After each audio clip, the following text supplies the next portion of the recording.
Hi, I am Kathy Binner, and this is Rita Brewer, my co-host. And today our guest is Elizabeth Pemberton. And you are listening to our podcast, and this is Fit as Fiddle. So Elizabeth is a holistic wellness practitioner and energy worker. Her mission is to shift human consciousness through nutrition, energetic healing, and deep connection as we look beyond the present to create the future of our dreams. Now, Elizabeth began her personal healing journey in her early 20s in search of relief from depression and anxiety, and found profound renaissance in all things holistic, whole foods, Reiki energy healing, homeopathy, I can't even say the word today. Homeopathy. Supplements and other alternative treatments began to heal all areas of her life where conventional treatments had failed her. This shift propelled her into the world of holistic medicine, where she continues to learn as a dual enrolled student. So tell us about that. Give us a little bit of your history, some of your backstory, some of that backstory. How in the world did you finally come to this? Tell us about that. Yeah, okay, sure. Like most people, it was a circuitous route. I'm in my 40s now, my mid 40s. And it really, if I look back to the very beginning, it started when I was in middle school in 7th grade. At that time of life where I know a lot of people struggle. I know for me, I can look back and say it was probably the worst year of my life, hormones kicking in and everything changing and, things not going great at school. And I was depressed, actually. I was very depressed. Looking back, I had depression and anxiety, which at that time in the early 90s, mid 90s, that wasn't really being talked about. And so I had nowhere to turn. I think my parents tried to help me the best they could, but they didn't really have the tools to do that. So I remember thinking something's wrong with me, but I don't know what that is. And nobody could really help me. And so, I just kind of pushed through for a long time and tried the best I could as a kid, really just to feel better. And then I got married really young. I was a baby. I was 20 years old when I got married to my husband, and he was in the Air Force. So I dropped out of college and I moved with him to Italy, where he was stationed at that time. And over there, I was shocked at food. I was amazed at how delicious the food is. I was amazed at how beautiful everything was presented, at how it looks like we locked up a little bit there. You still have me? I do. Good. Yeah. Okay, good. Yeah. Thanks. At how real the food was and how delicious all of the food was. So it kind of got me thinking a little bit about nutrition, and was that in any way sort of part of my, what I had going on? Was I not eating well? I mean, I eat decent, but really mostly just the standard American diet, From there, we moved to Colorado, and I ended up getting a job working for a chiropractor. And so this chiropractor introduced me to this world of holistic health and even health food stores. I had never been to a health food store. I think maybe I'd had 1 or 2 chiropractic adjustments in my life at that point, just a couple times. It didn't really do a whole lot for me because I didn't continue with it. And so I had this great introduction with him, and he was a constant educator, and he really helped me learn more. And I started becoming interested in supplements and just more holistic things. After that, we moved to Germany. My son was born in Germany, and I was really, really focused on, that was 2005, he was born. And I was really focused on creating a healthy children and making sure that they were nourished to the best of my ability. In 2007, my daughter was born, and I was working really hard on making sure that they had the best possible nutrition. I was learning about traditional foods, like fermenting my own sauerkraut and making my own yogurt and making homemade sourdough bread instead of store-bought bread and all of these things. And I ended up starting a blog at that point. So that was kind of the beginning of me sort of reaching out to other people, like, here's what I'm doing. People seemed interested. Other moms, seemed interested in what I was doing. And I love cooking. I love creating new recipes and that kind of thing. And so I started doing that. And as I went along, I learned about homeopathic remedies and essential oils, and kind of starting that and adding that into the mix.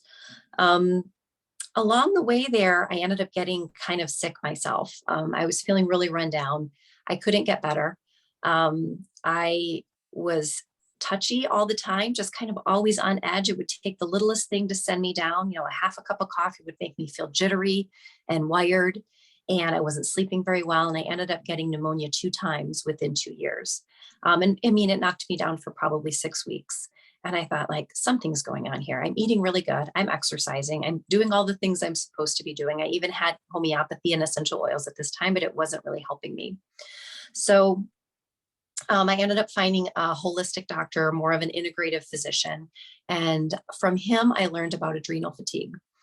And I learned that I had adrenal fatigue. And looking back, what I can say is that I pushed myself so hard to be perfect, to be the perfect mom, to feed my children the perfect food, never letting them eat anything that wasn't organic and homemade. And I burned myself out, honestly, with trying so hard to be perfect. And the perfection conversation is a whole nother conversation. Mhm. But, what I ended up doing was leaning into supplementation, particularly amino acid supplementation. And so this was a whole new chapter of my book, basically learning that targeted nutrition with supplements could really actually help me heal. And it did.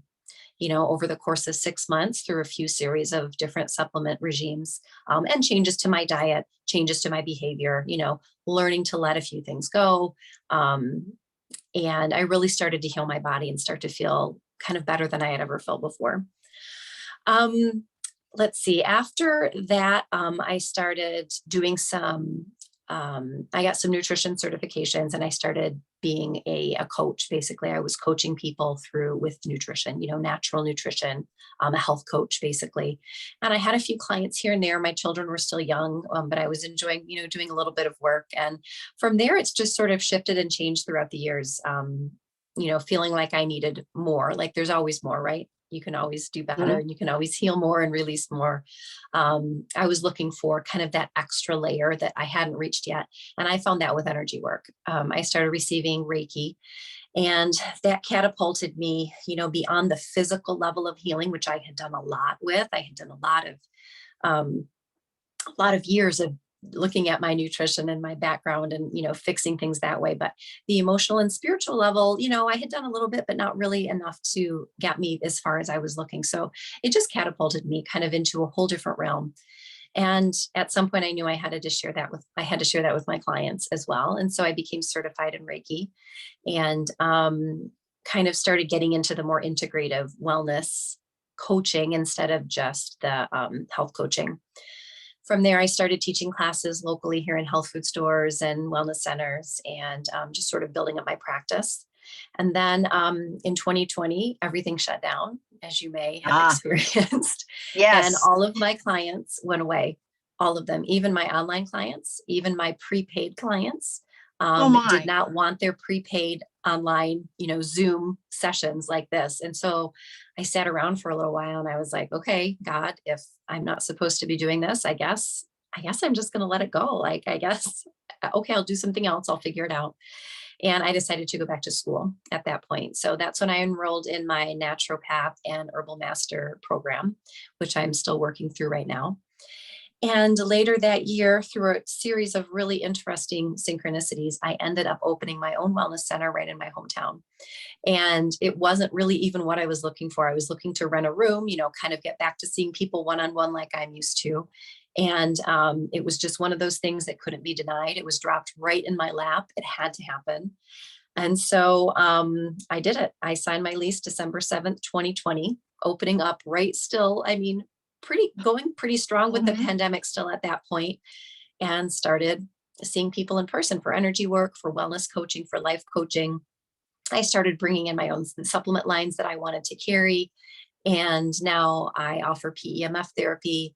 I offer individual programs, as well as my very first group program actually just starts tomorrow.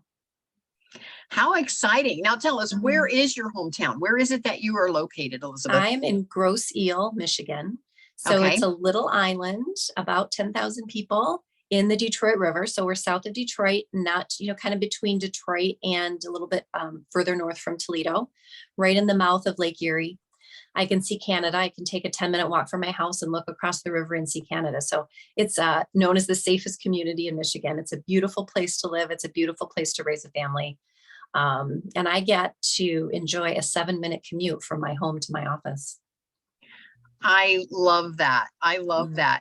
So that's quite a journey. That's quite Mhm. a journey that you went through. Mhm. And of course, then opening your own wellness center is kind of a huge thing. Yeah. Tell us about that. How did it come about? I mean, when you say it just had to happen, I'm sure there was a lot more that went into it than it just There had to is. happen. It's really Yeah. So, interesting, actually, if you want to hear the story. So I have a friend who's a chiropractor, and she's right here on Grocio with me. We call it the island, and she had a little room. And so she invited me to move into her space in June of 2020. And so I did. I launched my first coaching program. Then before that, I was just doing one-off sessions with people. I had designed the 6-month program, meeting twice a month with resources and, taking people through a whole journey of, mental, physical, emotional, and spiritual health and wellness. And I was thrilled. I was thrilled to launch the program, and I had 7 people enroll within the first few weeks, which was my goal. I met my goal, which mhm. was really exciting. And I was just like, okay, I'm off. Like, this setback was nothing. I'm on my way. This is amazing. And then after just a few months in that space, I was very happy there.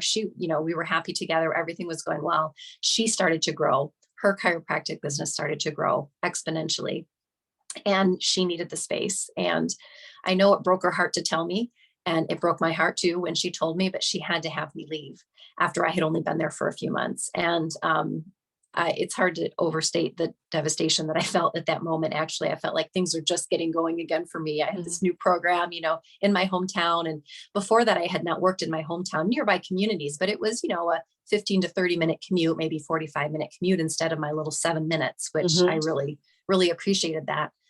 And so I started looking for spaces to rent. And this particular place came up on Facebook. Someone said, call this person at this number. And I didn't even know, what they were, who they were, where this place was.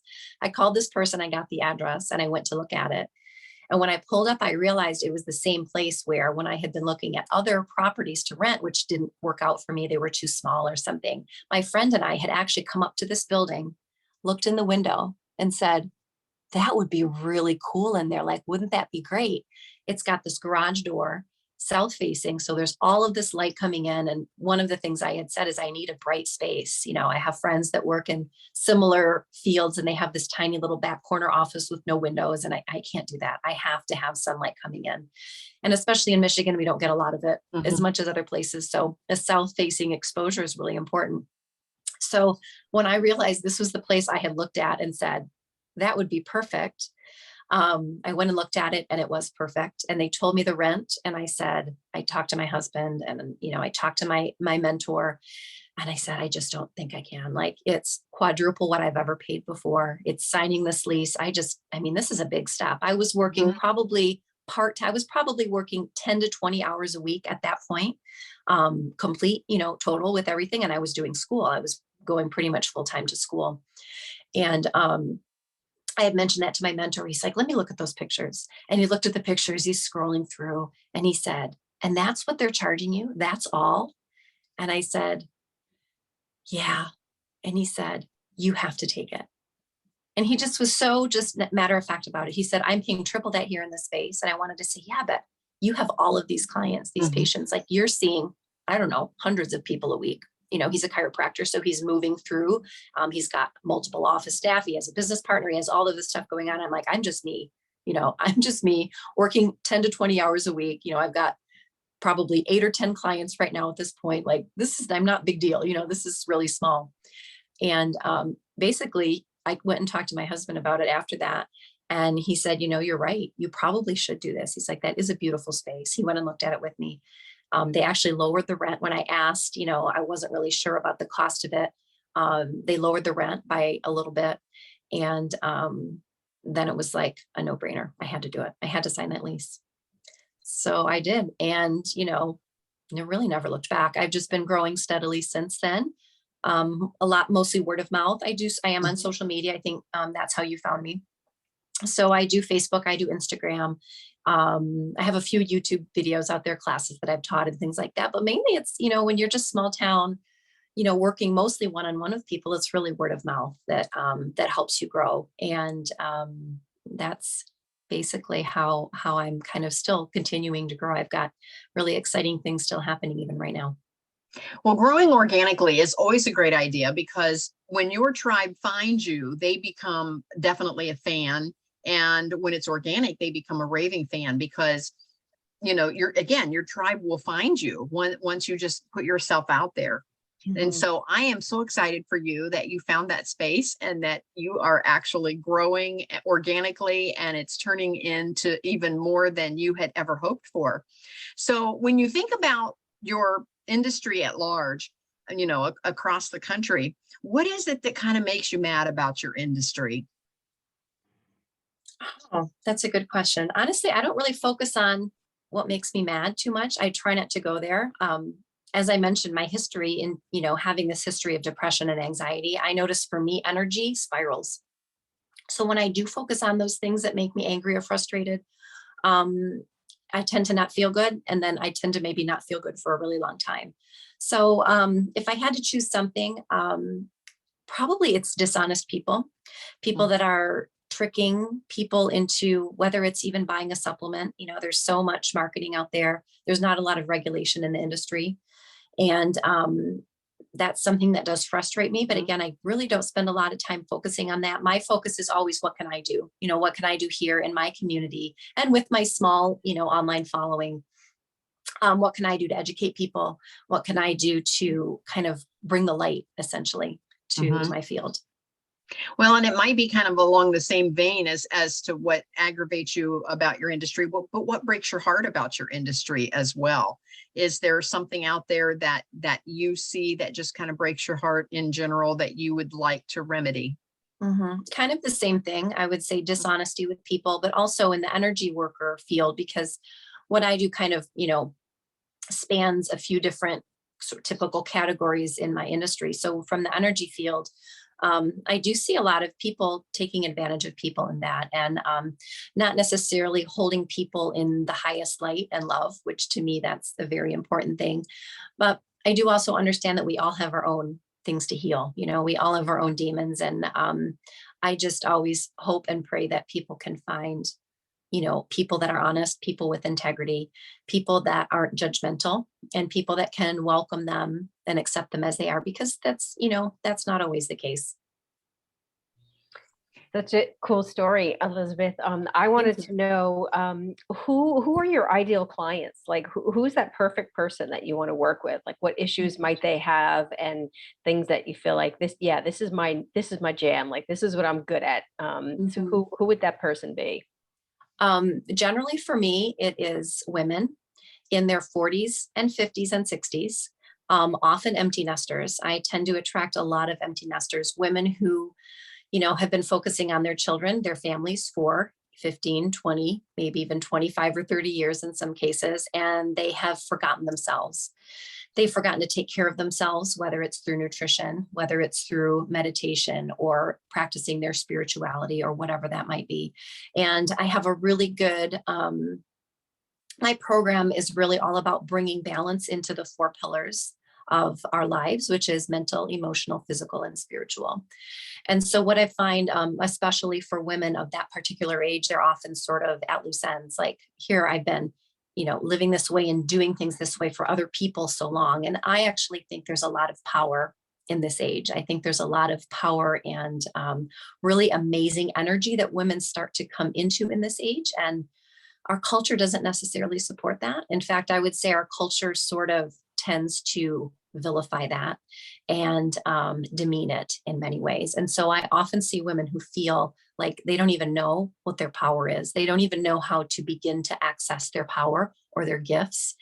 And I think that I have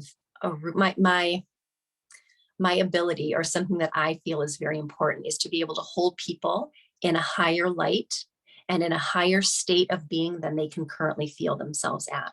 So I love to be able to share that with them. Well, I know you're feeling this way right now, but I can see this. I can see this possibility for you. I can see this um, beautiful woman that you are just now kind of starting to be. We often think our children are grown and gone. And honestly, I'm almost there. I've got a ninth and an 11th grader right now. So it's just a few more years and I'll be in that boat too. But when we've been focusing so much on our children, we tend to forget ourselves. And so generally women of that age, often that are wanting to lose some weight, whether they need diet and lifestyle changes, or whether they need supplementation, or whether they need some emotional healing and blockage release through energy work. And just women who are ready to kind of finally, after all of these years, start looking at themselves and work on their own healing and their own growth. That's great. I have a question for you is, what does your program actually look like when somebody first connects with you and says, I want to work with you? What does that program look like for them at the very beginning? So for someone that's listening in, or that's listening to our replay later on, and they're like, I really, it resonates, everything Elizabeth is saying, but I really don't know how to get started. What would you recommend? I generally recommend having a free chat with me first. I always like to connect with people one-on-one, face to face or screen to screen if necessary, just so that we can talk about their particular needs. The program isn't right for everybody necessarily. And for me, it's not a cookie cutter program either. There's a lot of flexibility and fluidity built into the program. What I always say to my clients is, I meet you where you're at. So if we're supposed to talk about detox on week 2, and you come in and you just had a tragic loss in your life, we're not going to talk about detox that day. We'll always find a way to work that in a future week. And we're going to work on helping you feel better, all holding space for you at that moment with whatever you need. So with that, that first call is always really important, just sort of connecting and seeing, do we connect? Do we gel? Does our energy work well together? And from there, I have a few different options for program. Like I mentioned before, just tomorrow, actually, I'm starting my first group version of this program. It's the same as my one-on-one, but we've got 5 people actually, plus me. So we're 6 of us will be meeting twice a month. Essentially, it's broken down into months. So it is a 6-month program. We talk about one topic each month. And within that month, we'll have 2 meetings. So whether we're online for my online program clients, we will meet on Zoom twice a month at the time. You get to schedule your own time. I have a great calendar link where I just send that out, and people can choose when they want their meeting scheduled. And in the beginning, before we even get started, I share a resource packet with my clients. So there's one chapter per month, basically. So that's on the client to read that ahead of time, kind of taking a little bit of personal responsibility. And then what the client brings to the table is, there's more things than we could possibly talk about in the packet. I'm a big believer in overgiving and oversharing information, because some people will go through everything. They're really fast. Other people are a little bit, they just want to dig into 1 or 2 elements of that month, but the information is always there. So you have that, no matter how much we cover in our meeting, you have all of the content of the program, the nuts and bolts of it, right in front of you, in your hands, or on your computer rather. And then from there, we go forward and just meet twice a month for the course of that 6 months. Did that answer your question? Yes. Thank you so much. You're welcome. What is the name of your program, Elizabeth? It's called Transform Your Life. Okay. Good. I love that. Thank you.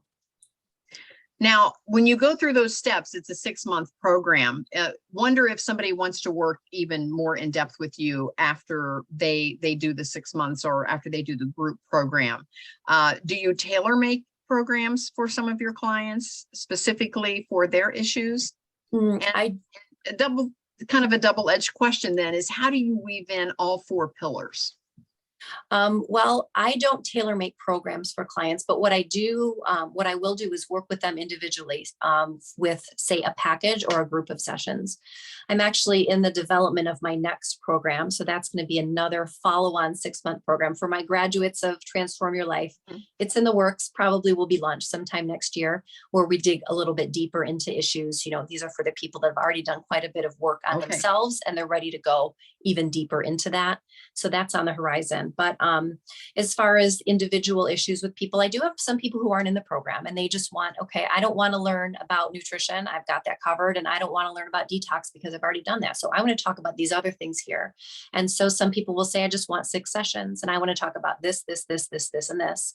And so we will do that. However, it's more at the client's, I would say it's of their kind of their job to tell me what they want to talk about.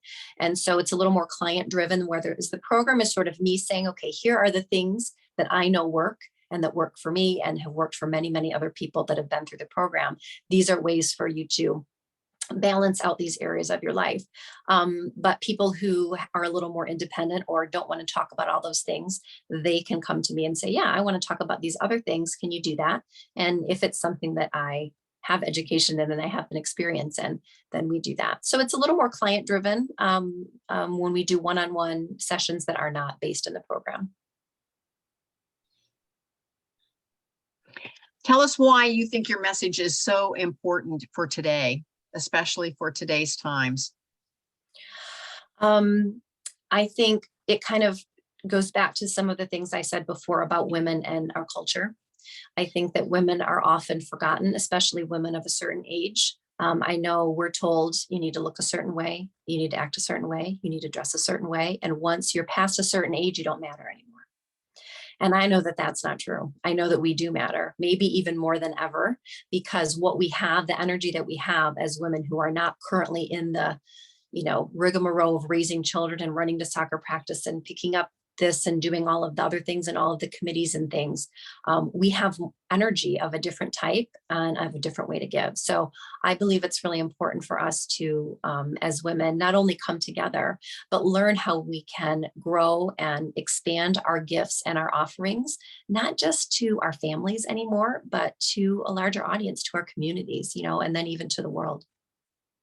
I love that. And it's so true, Elizabeth. I see that all the time as well in my clinical practice. And women, we're just, we're at the bottom of the priority list, and then we're just over exhausted and frustrated because we can't meet our own goals, and trying to figure out how to make these life changes in order to prioritize our own health. And I know years ago I had read Dr. Christiane Northrup, who's an OBGYN, if you know her. One of her books is called The Wisdom of Menopause. I don't know if you read that one, but I just loved that because she dove into so many parts of that, where we've compromised ourselves, but, getting to the points where and maybe women are going through separations and divorces at this stage of life because they've sacrificed themselves in unhappy marriages for so many years, and learning how to break through those barriers to say, yes, I do matter. My happiness matters. I deserve to be happy. I deserve to have time to take care of myself. And yeah, that's such an important message for all of us women. So that's a great book. If you guys haven't read it, or anybody listening, check it out. I really enjoyed that. It sounds like it's right up my alley. I'll check that out. Yeah. Yes. Tell us the title and author one more time, Rita. It's The Wisdom of Menopause, and it's Dr. Christiane Northrup, MD. Yeah. So very good. Yeah, she's like the OBGYN guru, like the holistic OBGYN guru. She's wonderful. Yeah. I love that. I love that. So if you could sum up, Elizabeth, your overarching problem that you're trying to solve, how could you sum that up, the overarching problem? Balance. Bringing back balance to people who feel imbalanced. I have to just sit with that for a minute. Yes. Yeah. It's simple. It's simple. It's a big concept, but really when you get down to the basics of it, it's simple. I mentioned before the 4 pillars: mental, emotional, physical, and spiritual. If you think of a house on a foundation, we have 4 pillars. If any one of those 4 pillars is off balance, the whole house is off balance. Everything is off. And so what I do is help people find where their out of balance pillars are and shore those up, fortify those pillars to bring the whole life back into balance. I often do that. People sometimes think I only do nutrition, and I do. I work with clients on nutrition a lot, but I sometimes have clients come in who are just killing it on nutrition. Like, they're amazing. They're in great shape. They exercise every day. They eat organic. They eat whole foods. They look amazing. But what about those other 2 pillars? So what about the emotional? What about the spiritual? And they have imbalance in those areas. So for me, it's all about finding what those are and bringing back balance to all 4 of those pillars to help people live a balanced life. Yeah. They're exhausted, they're overstressed, they're overworked, they can't sleep, they have anxiety, like all of those things. I see it all the time. True, so true. So speaking of the spiritual pillar, how has your faith helped in your journey? Oh my gosh, it's been everything. It's been huge. If I didn't have faith in a higher power, I don't know where I would be right now. I'd be a puddle on the floor probably, or something like that. How has it helped specifically? I have it's been kind of a journey finding my own personal spirituality that's shifted for me a lot over the years. I would say it's grown and expanded a lot over the years, but for me, that's honestly, it's everything. My spirituality is such a huge part of my life. It's something that integrates with me all the time. Pretty much every moment of the day, there's something I'm somehow reaching out for guidance or praying or sending love or sending light to people. It's just for me such a deeply and intricately interwoven part of my existence. I'm curious, Elizabeth, now that you have a brick and mortar practice that you actually have to show up physically for and still have the two young kids, and now how are you finding the balance of taking care of yourself? So like, what are like a couple of things that you really have to implement for yourself, for your own, self-care routine, so you don't get off balance? Well, I will share a few things that I do for myself, but before that, I have to just share with you one of these other synchronistic things that happened in my life, which tell me this was meant to be and it was divine timing and it was supposed to happen. With COVID, when everything shut down and my business shut down, and then I started building one up at the same time, my husband, who is, he works for the government and he's in a very stressful, high pressure position. And he works really, really hard, a lot of times 60 or 80 hours a week for, basically our whole marriage, at least the last 15 years or so. But right around that time, with COVID coming in, with him being forced to work from home, which he had never done before, his career started to, I wouldn't say his career slowed down, but his day-to-day responsibilities and pressure lessened considerably. So right at the same time that mine is amping up, his is slowed down. So one of the most beautiful things about all of this for my family has been that my husband has stepped up to take on these roles that he never had the time or the ability to do before. And I did all of that. I worked very part-time. I did all of the things with the children, all of the appointments and all the grocery shopping and all the cooking and all the cleaning and all of that. And we've had this beautiful sort of dance that's been going on for the past year and a half where we've been trying to figure out, okay, now that I'm working a lot more and not even just at my brick and mortar, but when you do this kind of a business, I'm making Facebook posts. I'm marketing my business. I'm sharing information. I'm writing emails to my email list and all of those sorts of things. So it takes up a lot of time. I heard something on the internet the other day where someone made a joke and she said, yeah, I quit my 9 to 5 so I can work 5 to 9. And I was laughing. I'm like, oh my gosh, that's exactly what I've done. But I wouldn't have it any other way because I know that I'm making a difference and I can see that and feel that and experience that. And I'm living my purpose and I'm living my dream.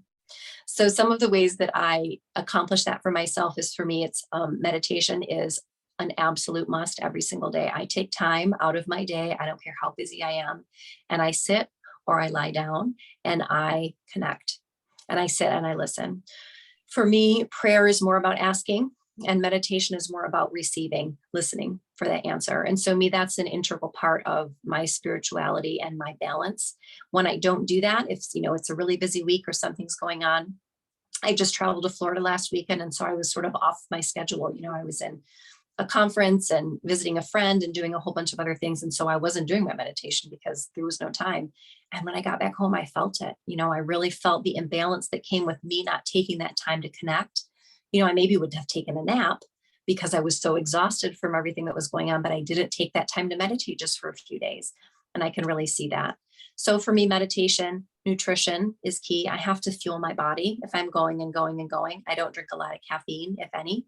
I eat whole foods. I make sure that I'm nourishing my body with high vibrational foods. That's very important to me. I'm not a proponent of any particular diet. I don't think that there's any one food system or diet that's meant for every single person on the planet. I think there's a lot of individuality in there. So my food shifts with the seasons, and I listen to my body with what my body needs. But also outdoors and exercise. Those are my other things. Awesome. Well, Mark and we travel quite a bit. How in the world do you find all the good stuff to eat when you are traveling? Oh my gosh, it is so hard with fast food and airports, how in the world do you just pack stuff and take with you? I do a little bit. So if I'm flying on the airplane, I usually will bring a meal to eat on the plane or, on my way to the airport or my way back from the airport, but I don't pack all of my food. I know some people that do. I've tried that in the past. And for me, then I got into that, that mental area of health and balance. And I found that my mental area wasn't balanced when I was doing that. It was so stressful for me to try to pack all of the food for the trip. It caused me so much stress and anxiety that I decided it wasn't worth it. So what I do when I'm traveling actually is do my best. I eat as well as I can with what I have, presented with whatever place I'm in. But, I'm a big believer in the energy and the frequency of foods. And so I send energy to my food. I might be eating something in an airport that doesn't taste good, but I'm starving. So I need some nourishment. I'll order the best thing on the menu and give it all of the love and the high vibrational energy that I can in the moment. And then trust my body to take care of the rest. And supplements. I pack a lot of digestive enzymes and other kind of immune boosting supplements that I bring with me to sort of help boost the lack of nutrition that I'm receiving. Greens are a big thing for me. So I always pack my greens when I travel. Well, you mentioned early on in our interview when you were in Italy on how wonderful the food was there and how the presentation and the colors and the taste and just the wholeness of all of that food. So what happened when you came back to Colorado? I mean, was that a big culture shock for you when all of a sudden having those foods available maybe are not quite as available here in the States? I would say not really as much because at that point I had learned to pretty much cook everything myself that I wanted to. Okay. And I grew up in a rural area way out on a farm. Literally, I grew up on a farm in the Thumb area of Michigan. And so we didn't have much access to good restaurants or anything other than the local small family owned grocery store. We didn't have access to a lot of things. So moving into Colorado into Colorado Springs is where I lived. It was the first time I had lived in a city. And so we had access to good restaurants, higher quality, non-chain type restaurants that, source local ingredients and made good food. I made a couple of friends who were also interested in food and eating healthy. And they sort of like showed me some good places to eat. So it wasn't too much a culture shock, but what I would looking back on that era in my life, I think it was the time when I started to learn that, there's a big difference in restaurants and that the typical chains that you see in every city are really not where you want to be eating. And before that, that was all that I knew. I didn't know to seek out locally owned restaurants, family owned, franchises and things that are kind of more interested in giving a real food, a real food rather than the processed junk that you see at so many places. Well, as an Italian girl, I can tell you that aside from the lack of toxins that they use in the European countries that compared to what we use here, there's a lot of love that goes into the food, a lot of preparation, and it's just love, and it's just their way of sharing and giving, and there's so much pride that goes into the food that's shared and presented. So I know my grandmother really, really showed me that and taught me that. But you mentioned a little bit earlier focusing on high vibrational foods. Can you describe what you mean by that and what some of those foods would be? Yeah, what I mean is foods that have basically good energy. So I would consider low vibrational food something that's highly processed, that's gone really, really far from the way that it was grown into the way that it's going into your mouth. If it comes in any kind of a package, basically, it's at least somewhat processed. So to me, high vibrational foods are foods that are created with love. There's intention behind that because everything is energy, everything. And also water holds energy, and we have water in our food and water in our bodies. So an example of a higher vibrational food might be, in the natural world, a lot of people are really against meat. They say meat is really bad. And I agree that it can be for some people, but I think not, I don't personally believe that the human race as a whole has evolved to the point where we can all be vegan. Now, some people, it works for them, and I'm not going to argue with that. But for me personally, I think a lot of us still do need to eat meat. But talking about the vibration of that meat, where I order my meat from is from a family farm. And I know that those animals are raised outdoors. Those cattle, for example, they're eating grass and they're eating hay. And that's all that they're eating. I know the people that raise those cattle because I go and I purchase my meat directly from them. I know that that meat is processed at a small local butcher shop where they do one thing at a time. It's not this mass scale, horrendous operation where the animals are put into fear before they're butchered. So when you're looking at, a steak from the big grocery store chain, might be a little cheaper than what I'm purchasing for my family to eat, maybe once a month or something like that. That meat has a different energy to it because just looking at, Dr. Zach Bush, his work, Yes. he talks about, the frequency and the energy of the fear that goes into the animal as the factory farmed animal. What kind of conditions were it raised in and how was it butchered? I mean, there's some really horrendous things that happen in meat processing. And the fear, the energy of the fear that the animal is feeling at the time of their death is imprinted into the actual meat that we're consuming. And so he tells a great story about his patients who were coming in, healthy women in their 20s or 30s, and they would get an anxiety attack every day after lunch. And this is available on YouTube if you look up his work. He's given this talk several times. And when he looked back into it, what he ended up coming to the conclusion was that they were all having a chicken salad before their anxiety attack at noon, when the anxiety attack would be at 1 or 2 p.m. And what he ended up doing was tracing back the energy frequency of the chicken to affecting these women. And these were high vibrational women, right? These weren't someone who was just living in, a dire straits. These are people who are taking care of themselves and consciously putting things into their bodies that they thought were good. But the frequency of the chicken, raised in deplorable conditions, fed deplorable food itself, and butchered in really horrible conditions, that frequency was imprinting on these women, and they were picking up on the anxiety that the animal experienced at the end of its life, or perhaps even during its life.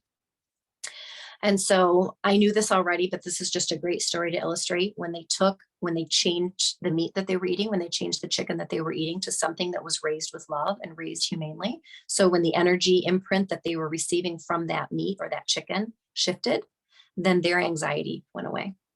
Yeah, I'm glad you brought that up because I'm a strong proponent of regenerative agriculture as well, and proper farming, because the whole food industries vilifies meat, and it's absolutely not true. I mean, there's no culture around the world that hasn't existed by hunting some sort of animal protein, and it is the most nutrient dense food on the planet, between meat and organs. And it's just how they're raised has everything to do with the quality of the food.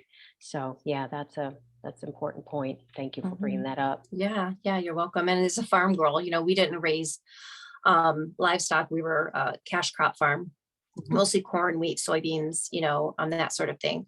But we did raise chickens one year. We did raise meat chickens. So I know what it's like to raise and butcher and process the meat. So I know what goes into that. And I know that it's hard work and it's not fun and it's not pretty, but I also think there's something that comes with that. I think I'm grateful to my dad for putting us through that experience, even though it was a little traumatic at the time. I know where it comes from. I know what it takes, to order a chicken breast at a restaurant. I know what went into that. And that gives me so much appreciation, for the animals that are here on the planet to give their lives for our nourishment. And then also, like you said, for sustainable farmers, for the people that dedicate their lives to providing nutrition for us. I have so much love, gratitude, and appreciation for those people because it is a hard life. Yeah, absolutely. I thought maybe a good time to just throw in a link too for people, because then a lot of people may feel like, oh yeah, that's a great idea, but I don't know any of my farmers. Like, how do I find it? And I just wanted to share, with our audience that there's a couple of great websites where you can actually punch in your own zip code for where you live, and you can find all of the regenerative and organic farmers, from meat providers to produce providers. So eatwild.com is one of them. And localharvest.com is another one. So you can find these farmers in your specific area. So you can go straight from farm to table. That's the best way. Beautiful. Eatwild.com and localharvest.com. I put that in the chat, and when I upload the recording, I will include that information as well. Awesome. Yes, I love that. So Elizabeth, tell us now again, what is it that you're currently working on? Right now I'm working on that next program. That's kind of my behind the scenes thing that I've been putting together. It's going to be, whereas my current program, we talk about detox and we talk about life purpose. We talk about nutrition. We talk about, let's see, a few other things. I don't necessarily want to give everything away, but it's a little more basic, a little more like covering the bases of those 4 pillars. But the next program is going to get probably a little bit more spiritual, a little more into finding your spiritual path, what you were here to accomplish, and, sort of the blueprint of your very special, very unique soul that's here on the planet at this time. Sounds great. So how can people find you, Elizabeth? You want to share your website if you want to, since you do have the brick and mortar, if you want to share the address of your storefront, your wellness center, go ahead and share that. Yeah, sure. My website is my name. So it's www.elizabethpemberton.com. It's also linked to my brick and mortar islandholisticwellness.com. They both go back to the same site. I'm on pretty much most of the social media. You can find me on YouTube, Elizabeth Pemberton, Island Holistic Wellness. Mostly I'm on Facebook. I have a pretty good Facebook group. I post in there every day. That's where you're going to find, any links, things that I found, products that I found, support, some humor. I love memes. I love, not taking everything too seriously and finding some joy and some levity in what we're doing at this time, but it spans everything from more spiritual to more, here's where you can go to find maybe a local butcher or something like that. So my Facebook is Elizabeth Holistic Wellness. And then my brick and mortar Facebook is Island Holistic Wellness. So you can connect with me at either place. My Instagram is Elizabeth Holistic Wellness. And then there's an Island Holistic Wellness Instagram as well. And I think that's about it. Are those links on your website? If someone goes to your website, can they find those links there? You can find all of that. That's probably the best place to go is elizabethpemberton.com. There is even a links tab right at the top. There's a program tab, so you can learn about my 6-month program, and an about me tab to learn a little bit more about my background and history. Oh, and you mentioned the address. The address of Island Holistic Wellness is 7706 Macomb Street. That's Grosse Ile, Michigan 48138. And again, I don't have all the spelling for that. 7706. What is the name of the street again? Macomb, Macomb. And the city name? Grosse Ile, Grosse. Second word Ile.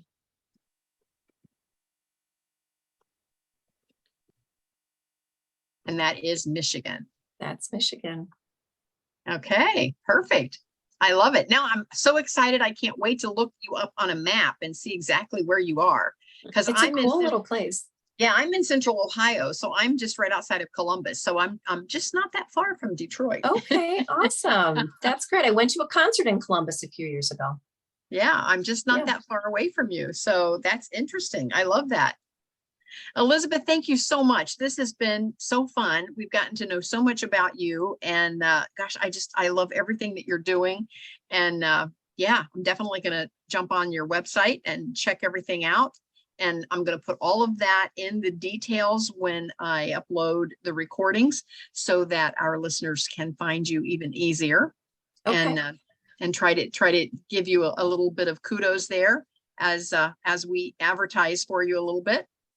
And also we have a speaker's cabinet. And so as a gift to you, we're going to put a link in our speaker's cabinet so that folks can, if they're looking for somebody to give a talk to their organization or a Zoom call, that they can connect with you. And so with that said, I also want to briefly go over to Rita, and Rita, share with our listeners a little bit about what you do, so that everyone gets a feel for who we are as the host of Fit as a Fiddle Plus. Thank you, Kathy. And thank you again, Elizabeth, for being here. I really enjoyed our conversation. So I am Rita Brewer. I've been a physician assistant for over 32 years, and I recently transitioned into having my own virtual health coaching practice where I specialize in type 2 diabetes reversal. I've treated many, many diabetic patients through the years and all the worst of the worst complications. And when I realized that this was a condition that was completely preventable and reversible, I had to jump in and try to make a difference. So that is my focus now. I do have a special diabetes reversal program for my clients as well, which is 6 months. And I'm excited. Maybe we can talk a little more detailed about it next month, Kathy. Yes, absolutely. In October, I will actually be interviewing Rita, and she's going to be telling us all about her history and her program. So stay tuned for that. I am Kathy Binner. I'm a passive income coach. However, health comes before wealth, because Amen. if you spend all your time trying to make money and you lose your health, you're going to spend all your money trying to buy your health back. So don't do that. So health comes before wealth. And so you've definitely got to get yourself on the list. Get a hold of Rita, get a hold of Elizabeth, do something good for yourself. You know, when things are out of sync. We just, especially as women, I think we inherently know when things just are kind of out of sync with our health, and just, again, with all four of those pillars, whether it be the physical, the mental, the spiritual, and then I add the other component, the financial. And so you've got to get all of that in balance. So I really appreciate our conversation we had with Elizabeth this evening. So thank you so much for being with us. I appreciate it so much. And remember to tune in, and I always have to look at my calendar to make sure I don't quote this wrong. We are the fourth Monday of every month at 6 o'clock. So put it on your calendars, the fourth Monday at 6 o'clock here on Zoom. And you can find us in our schedule and everything that we're doing at kathybinner.com. And that's the easy place to find our entire schedule. So I put that in the chat as well. And so connect with us, and we'll see you again next month. Thank you so much. It was a pleasure. Yes, thank you so much for being on tonight. Thank you, Elizabeth.